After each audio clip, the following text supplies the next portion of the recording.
គ្រប់គ្រងនៅវីរភាពរបស់កងកម្លាំងបរាវុធរបស់យើងគឺនៅពីនេះជូនទៅដល់ពួកគាត់ទាំងអស់គ្នាតែម្ដង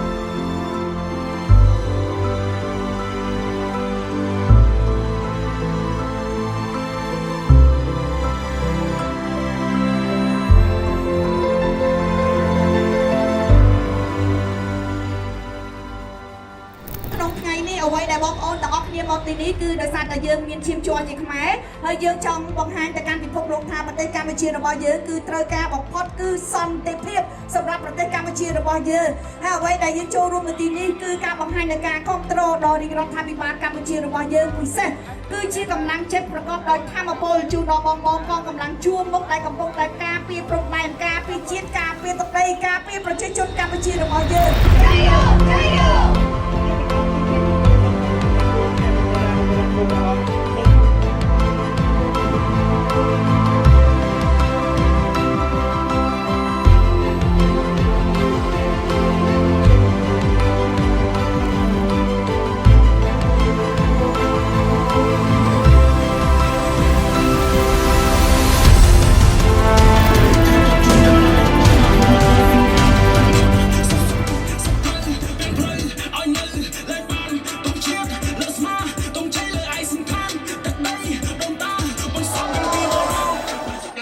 របស់យើងទាំងអស់គ្នាគឺបញ្ជូនសារទៅដល់កងកម្លាំងបរាវុធរបស់យើងនៅជួរមុខ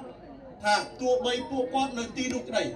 យើងនៅទីនេះក្តីកុំតែទឹកចិត្តឆន្ទៈនៅក្តីស្រឡាញ់នៃការគ្រប់គ្រងនៅវីរភាពរបស់កងកម្លាំងបរាវុធរបស់យើងគឺនៅពីនេះជូនទៅដល់ពួកគាត់ទាំងអស់គ្នាតែម្ដង